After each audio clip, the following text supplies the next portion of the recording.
खजूरों की सरदार कैसे बनी। एक हबशी जिसकी नाक मोटी, आंखें छोटी, रंगत स्याह, चलता तो लंगड़ा नुमाया नजर आती थी, बोलता तो ज़बान में लकनत। गुलाम इब्ने गुलाम एक बाग के जार जनकार से खजूरें चुनने में मसरूफ़ था।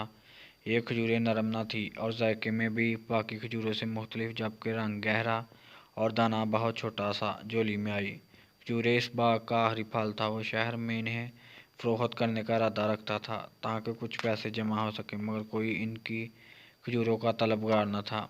इसी असना में एक आवाज़ आई, ए हबशी रज़ी अल्लाह अन्हु, ये खजूर तो तुझ जैसी काली और खुशक है। दिल के अब गिनने पर एक ठेस लगी और आंखों से आंसू रवा हो गए। सैयदना बिलाल रज़ी अल्लाह अन्हु, जो कि एक हबशी गुलाम थे, खजूरें झोली में ही समेट कर बैठ गए। ऐसे में वहाँ से इसका गुज़र हो जो टूटे दिलों का सहारा है, जिसने मस्कीनों को इज़्ज़त बख्शी, वो जिसका नाम गमज़दा दिलों की तस्कीन है। जी हाँ, वही मोहम्मद सल्लल्लाहु अलैहि वसल्लम, जो दो जहानों का सरदार है। आपने बिलाल रज़ी अल्लाह अन्हु से रोने का सबब पूछा तो सैयदना बिलाल रज़ी अल्लाह अन्हु ने झोली खोल कर सब माजरा कह सुनाया।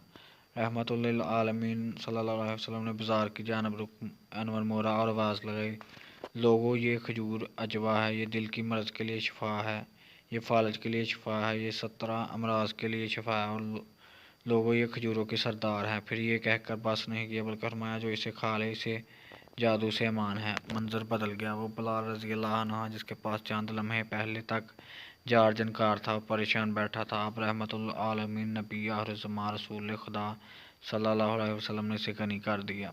फिर तारीख बताती है, रावी लिखते हैं कि लोग बिलाल की मिन्नतें करते और पीछे भागते कि हमें और अजवा खजूर दो, और बिलाल किसी मचले हुए बच्चे की मानिंद आगे आगे भागते। तारीख गवाह है कि वो जिसे कभी दुनिया जार जंकार समझ रही थी, बिलाल रज़ी अल्लाह अन्हु की झोली में आकर और मुस्तफ़ा करीम सल्लल्लाहु अलैहि वसल्लम की ज़ुबान मुबारक का सदका आज भी खजूरों की सरदार है। अल्लाह।